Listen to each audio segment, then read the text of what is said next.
Estamos começando mais um programa, Escola Bíblica, transmitido aqui pela TV ADNP.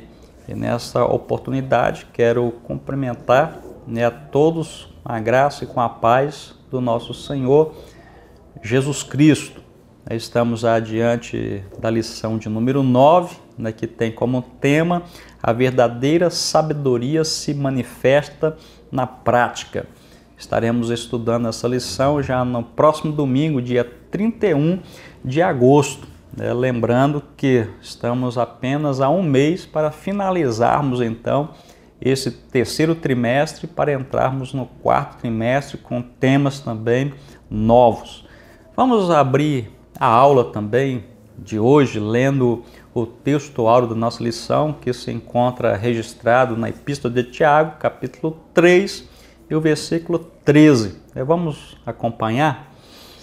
Quem dentre vós é sábio e inteligente, mostre pelo seu bom trato as suas obras em mansidão de sabedoria.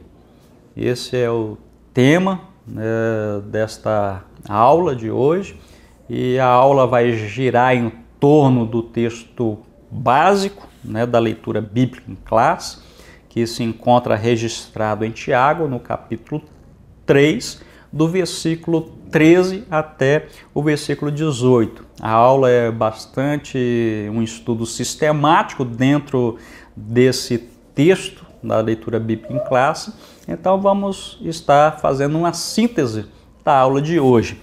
Mas para tanto também, eu quero chamar a tua atenção para acompanhar a verdade prática que está aparecendo agora, que diz: a verdadeira sabedoria não se manifesta na vida do crente através do discurso, mas das obras.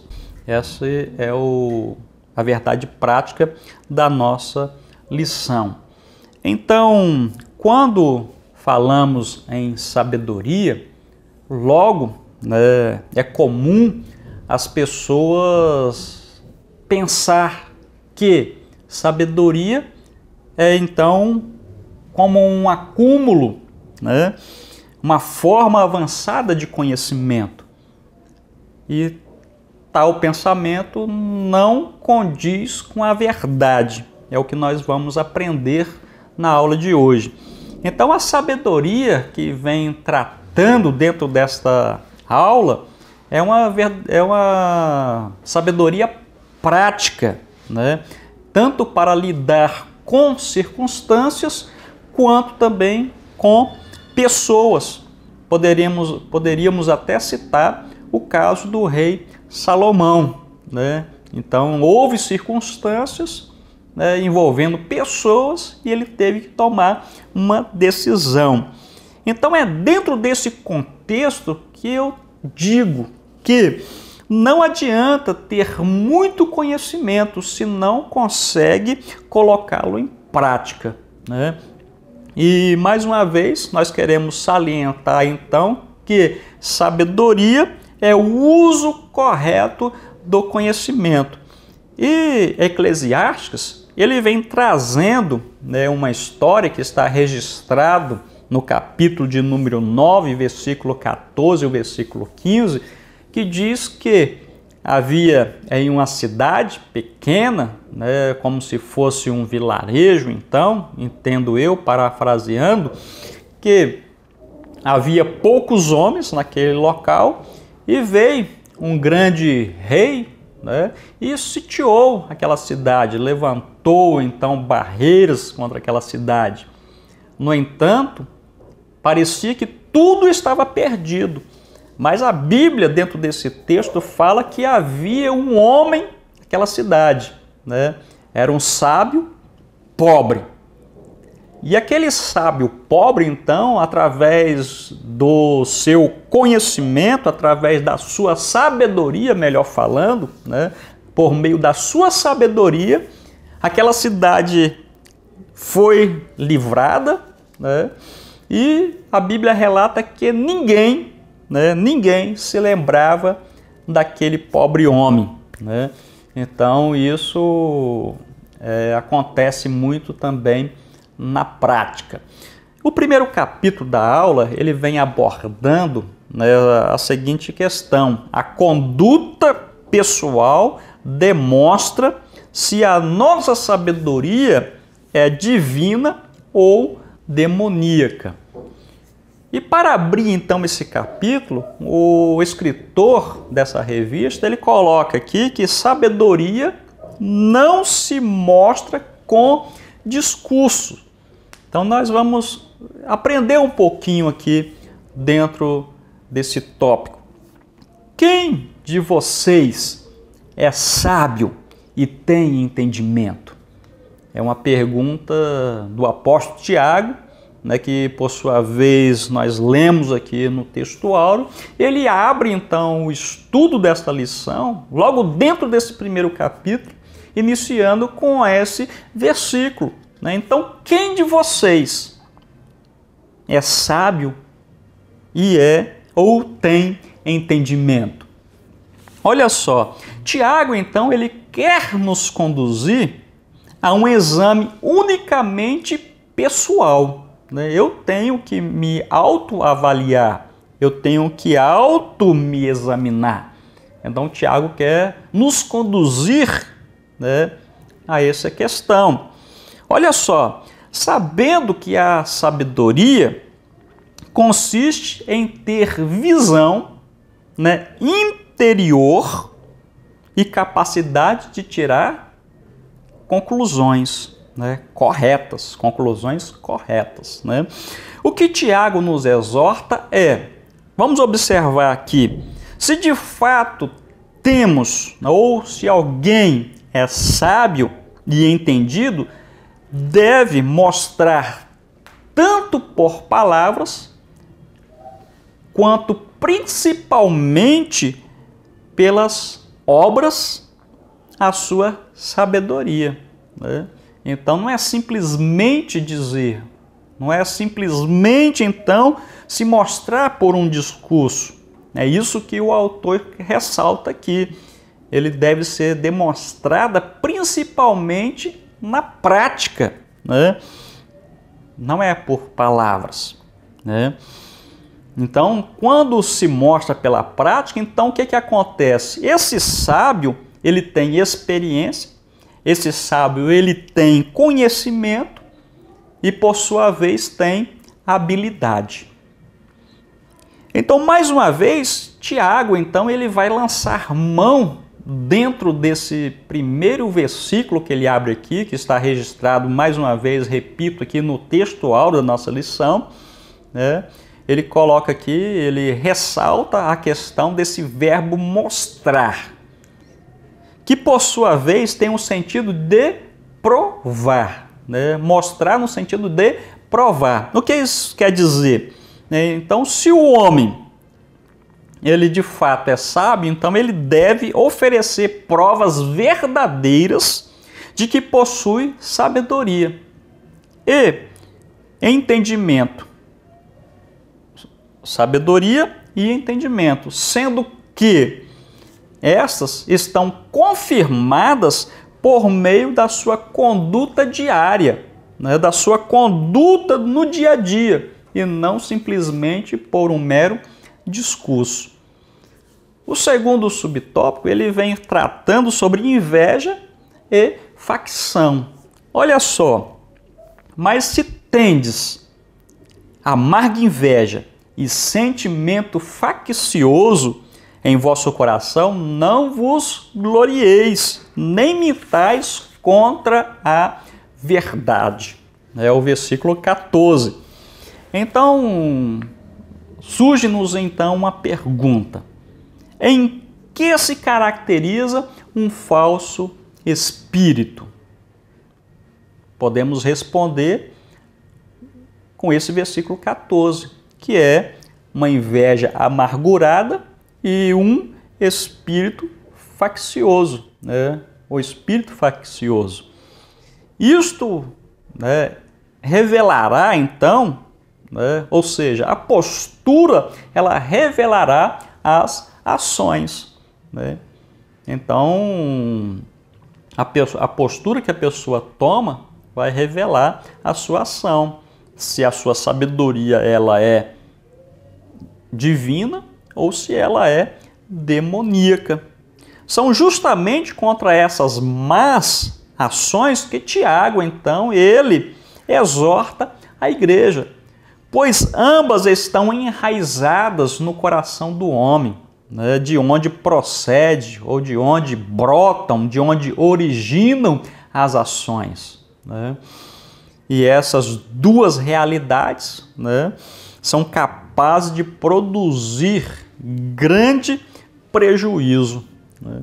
Então Jesus, por diversas vezes, está registrado nos evangelhos, né, da seguinte forma, que a boca, né, ela fala daquilo que está dentro do seu coração. Então vale ressaltar aqui nós observarmos então a questão da inveja e para distinguir, para caracterizarmos, né, e também a facção. Inveja é um sentimento de rancor e ciúmes em direção, né, a outros por causa daquilo que ele tem, por causa daquilo que ele possui, né, seus bens ou suas qualidades. Já a facção é o desejo de divisão, é aquele sentimento que não se contenta em presenciar a unidade de um grupo, né? E podemos observar ainda na oração de Jesus, né, aquela oração intitulada como oração sacerdotal. Nas palavras de Cristo, né, Jesus ele ora ao Pai dizendo, né, para que eles sejam um, assim como nós somos um, né?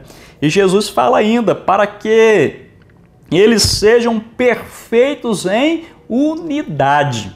Olha só, Jesus quer que eles sejam perfeitos em unidade.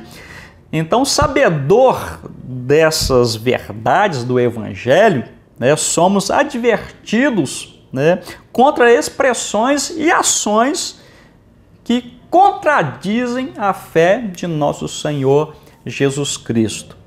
E o terceiro subtópico desse primeiro capítulo, ele vem tratando sobre a sabedoria que vem do alto e a sabedoria demoníaca. Então essa não é a sabedoria que vem do alto, mas é a terrena, animal e diabólica. Então esse é o versículo de número 15. Como estamos tratando, né, de sabedoria, então essas atitudes, amarga inveja e espírito faccioso, elencadas lá no versículo 14, né, não vêm do alto, não fazem parte então dos frutos de uma vida em comunhão com Deus, uma vida que é cheia de Deus, né? Podemos perceber então uma progressão decrescente descrita por Tiago, né, acerca da origem de tais atitudes. Então a linguagem utilizada aqui por Tiago é uma linguagem forte, né, mas ele quer justamente, a sua intenção é para retratar, né, o contraste absoluto, né, entre a sabedoria, né, que se origina no homem e aquela que vem de Deus. Entrando aqui no segundo capítulo da aula, nós vamos encontrar aqui o seguinte tema: onde prevalece a inveja e sentimento faccioso, prevalece também o mal. Primeiro subtópico desse segundo capítulo, ele trata aqui sobre a maldade do coração humano, a maldade do coração do homem. Estamos diante de um tema, então, olha só, que tem gerado inúmeras indagações, né, quando falamos acerca do mal no coração dos homens. As pessoas continuam ainda a se indagarem, né, se perguntando de onde vem então a maldade. Quero dizer que a Bíblia ela tem resposta tanto para esta questão, né, para essa indagação, quantos outras indagações então surgirem, né? E a Bíblia descreve então que a maldade entrou no coração do homem quando Adão pecou contra o Senhor, né?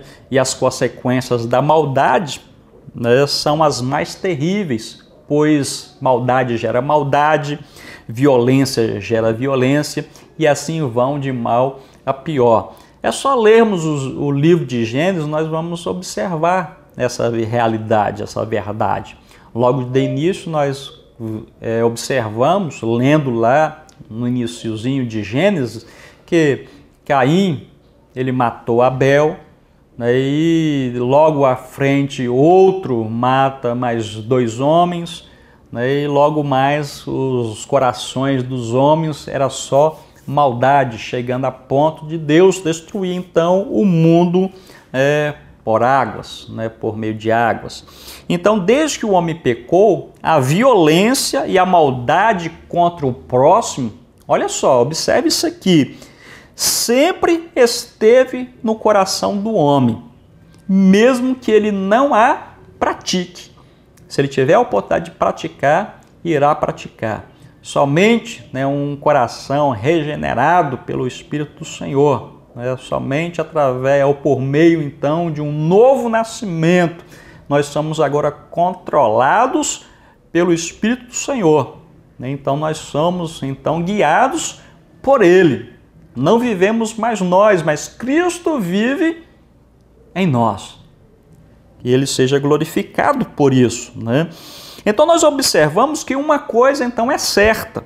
Os homens sempre tentam diminuir a sua culpa ou não admitirem o seu pecado. Querem justificar-se, né, com filosofias e ciência, né? Podemos também até citar o caso de Adão, quando ele pecou e o Senhor inquiriu, ele logo respondeu, foi a mulher que tu me deste. Então, querendo, né, não admitindo a sua culpa, né, tentando diminuí-la e também não admitindo o seu pecado. Segundo lugar, nós vamos encontrar aqui então a inveja e a facção instauram a desordem. No capítulo anterior, nós até já definimos, né, a respeito da palavra inveja, quanto também a facção, né? Agora nós iremos analisar, olha só, o mal que elas causam na vida da igreja e por que não dizer na vida do homem, né? Tiago, então, ele advoga que tanto a inveja quanto o sentimento faccioso, ele produz males. Nós poderíamos citar vários, mas queremos tomar por base apenas 2. Primeiro mal, confusão. Elas produzem, então, o desvio da direção correta. Então, instaura uma confusão, o caminho é à frente e logo se dispersa, né? Uns vão para a direita, outros vão para a esquerda, outros voltam para trás, e aqui há também aqueles que ficam parados ali no caminho. Uma outra causa que esse sentimento, então, ele causa também toda espécie de males, né? Não se deve esperar, né? Não se deve esperar o bem da inveja e da facção. Dessa culpa, né, espera-se o acúmulo da maldade e de toda a ruindade. E o tópico 3, né, ele fala obras perversas. Se por um lado, né, as boas obras é fruto, né, da sabedoria divina, bem como demonstração então da nossa fé em Cristo Jesus, por outro lado, as obras perversas são, né, uma extensão da malignidade do homem, né, da malignidade humana. Olha só, uma coisa é certa, né? Uma coisa é certa. Onde a malignidade humana está presente, ali também nós encontramos pessoas doentes E por que não dizermos pessoas espiritualmente mortas, né, falando, né? Então, tais obras, né, desencadeiam então sentimentos de inferioridade, separação, rancor, divisão e aí vai, né? Sem falar que esses dois males, olha só, também corrompem e confundem, né? Além de corromper, eles confundem todos os relacionamentos e atitudes e ações do homem. O capítulo de número 3 dessa lição vem tratando sobre as qualidades da verdadeira sabedoria. Primeiramente, ele coloca aqui características da verdadeira sabedoria. E Tiago, então, por sua vez, ele contrasta a sabedoria demoníaca apresentando de modo completo.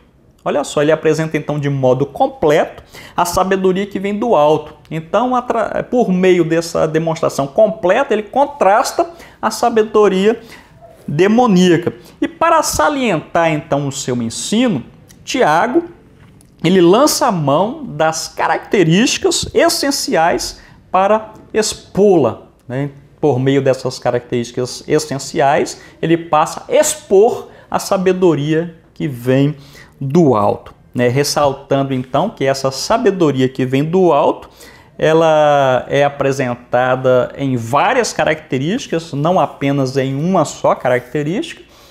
Podemos, para compreender melhor, podemos até pegar, né, tomar como exemplo o fruto, né, do Espírito. Ele não são os frutos, mas o fruto, né, dizendo que é apenas um, mas que contém, né, várias características. Da mesma forma, a sabedoria que vem do alto, ela é formada, né, por várias características. E Tiago, então, ele descreve, né, iniciando, né, essa demonstração, falando que ela é primeiramente pura, né? Isto é, não é misturada com o mal, ela não se mistura com o mal. Ela representa a sabedoria como imaculada, inviolada, inocente, como o nosso próprio Cristo é puro. E Tiago, ele não para por aí. Então ele começa agora a apresentar mais 7 características, né, que evidenciam a sabedoria que vem do alto, né? Então se nós lermos aí os versículos logo abaixo, que está relatado aqui na nossa leitura bíblica em classe, no versículo 17, nós vamos ver que ela, além de ser pura, ela também é pacífica, né? Então, a sabedoria humana conduz à competição, mas a sabedoria que vem de Deus, ela produz a paz. Enquanto um produz rivalidade, né, competição, a que vem de Deus, ela promove paz. Segundo lugar, Tiago fala que ela é moderada. Então, a verdadeira sabedoria nos leva a agir com moderação, a agir com equilíbrio em todas as circunstâncias, em todas as coisas. Isso significa que a sabedoria que vem de Deus, aquela que vem do alto, nos ajuda a vencer o formalismo e o fanatismo. Ela também é tratável, né? Isso significa que a sabedoria que vem de Deus, ela é flexível, ela é compreensível. Então nós podemos já começar a distinguir uma da outra. Mas Tiago ainda coloca que ela é cheia também de misericórdia. Então essa sabedoria que Deus, né, nos dá, que vem de Deus, né, ela nos leva sempre a agir com misericórdia. Quem segue a sabedoria de Deus, por sua vez, será sempre controlado pela misericórdia. Nós encontramos ainda bons frutos. Então essa sabedoria que vem do alto, ela nos leva a ter uma vida frutífera, né, e produtiva do ponto de vista de Deus. Não do meu ponto de vista, não do seu ponto de vista, não do nosso ponto de vista, mas do ponto de vista do Senhor. Muitas vezes eu olho para o meu ponto de vista, está até correto, na minha concepção. mas na concepção de Deus está errado. Então, cheio dos bons frutos, né, é que vem do ponto de vista do Senhor, né, sem parcialidade. Então, a sabedoria que vem do Senhor nos ajuda a não fazermos acepção de pessoas, né? Então, é por meio da sabedoria divina que nós vencemos o favoritismo. E por último, sem hipocrisia.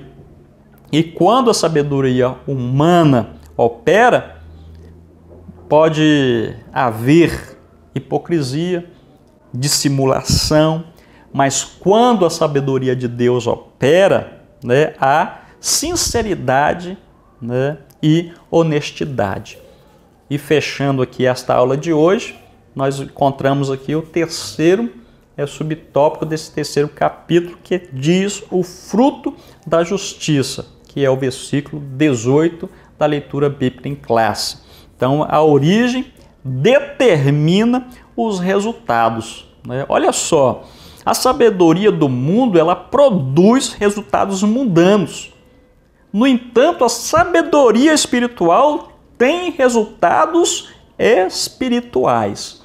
E fechando a aula de hoje, eu cito aqui faço referência às palavras do reverendo Hernandes Dias Lopes. Ele diz da seguinte forma, né? A vida cristã é uma semeadura, né, e uma colheita. Nós colhemos o que semeamos. O sábio semeia justiça e não pecado, né? Então ele semeia paz e não guerra. O que nós somos, nós vivemos. E o que nós vivemos, nós semeamos. E o que nós semeamos determina o que nós colhemos, ou que nós colhamos, né? Então, por meio dessas palavras, finalizamos então a aula de hoje, agradecendo a todos, né, de coração que têm acompanhado o programa Escola Bíblica da TV ADNP. E no ensejo queremos convidar a todos a ficar ligado, né, na nossa programação, pois Deus tem uma palavra de bênção para você e toda a sua família. Um abraço, até o próximo programa Escola Bíblica.